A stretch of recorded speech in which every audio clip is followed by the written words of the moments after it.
Hello, let me check in with Call Me By Your Name by Andre Ackerman, um, 2007 book. This is for basically part two, like two and a half, and all of three, which actually puts me through the grand majority of the book. I think I have like an hour left in it. Um, it's not a hugely long book to begin with. Um, so so yes, he's declared. I think in the start of part two, he actually has declared his love, his love, lust, or whatever. Um, it's interesting. I think I said I called this a gay novel, but it's quite possible actually that both guys are bisexual. Um, though definitely the really torrid stuff, at least from Elio's perspective, is definitely with Oscar, with his passion with Oscar, with him. We get some very kind of uh, really kind of direct, them having sex, and um, him almost like afterwards, kind of going like, "Oh God, what have I done?" Kind of. Kind of that, kind of like the little death, and then afterwards you're kind of like shocked at yourself, but then Oscar sucking his cock again, and it's like it's back on, baby. Um, and there's a thing, like I think the next day, which is is is vivid, in that he takes a it must be an apricot. He pulls out the stone, and he fucks it. He fucks the apricot, and he comes in it, and he looks at it kind of red and ragged, and he thinks, so that's what I must have looked like, because he did receive. um, and uh, um, Oliver, God, now I've got that. Oliver comes in and finds him with it, and then he eats it, and there's this whole kind of possession thing.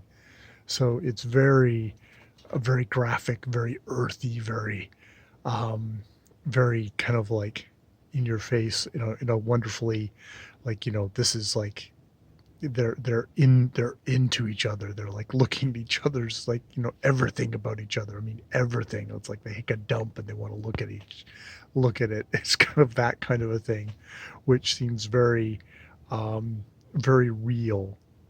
Um, and so they have, and it's interesting because we also have, is it Mariah, some girl who's like totally into Elio, but he's been ignoring her because he hasn't really been even noticing her, and he sort of does have a little bit of a fling with her, but you can tell it's just really a side thing for him. And you think about, it's like, oh, this girl probably has her own story about this whole thing, and it's not with Oscar, or not with Elio and with Oliver, but and then it's like, yeah, he's going to be going off, and that's when it is, because he's going to go off to Rome for like 10 days, and Elio says, hey, I want to go along with him. And so his father's like, oh, I'll pay for the lodgings. And so he stays in Rome with with him for this time, and they go to a poetry reading, like a opening for a poet's book launch. And I think we've I was teetering on the edge of, this is sort of pretentious, but I'm gonna kind of overlook that, because despite all the, they're quoting each other, they've got a little bit of Ovid and various other things in there. I'll kind of overlook that, but then we get the full on poet's book launch, and I think it tipped over into uh, super pretentious. There's some dialogue that he has with some of the people there, where he's trying to be world weary, and they're like kind of being, oh really? And it's like, as yes, I probably won't be like this for long. I won't have my youth for long. And it's just like, fuck's sake.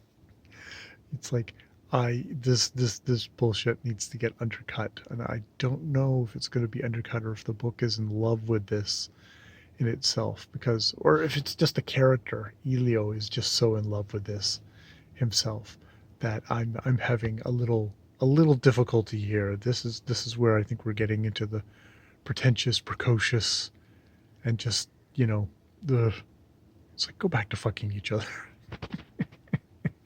Being so hot into each other, being um, there's a certain kind of ridiculousness that I can accept, because you are ridiculous when you are this much in love, and this much in love for the first time, and this much in love when it's like a forbidden love. It's like all that stuff is like, it's like, that's, you can I can accept that. But then, oh, we get kind of the poetry launch, and he's like, oh, we're back to, yes, this is a precocious professor's son who, yes, who can play music and is going to give people the gift of his music. And it's just like, oh fuck. This becomes professor porn, to a certain degree, I think, maybe. So yeah, I'm rolling my eyes in certain parts of this, even while I'm kind of enjoying some of the kind of the beautiful writing and the apricot fucking. Explicit warning, I guess. Yeah. Okay, so that's what I have here for that right now.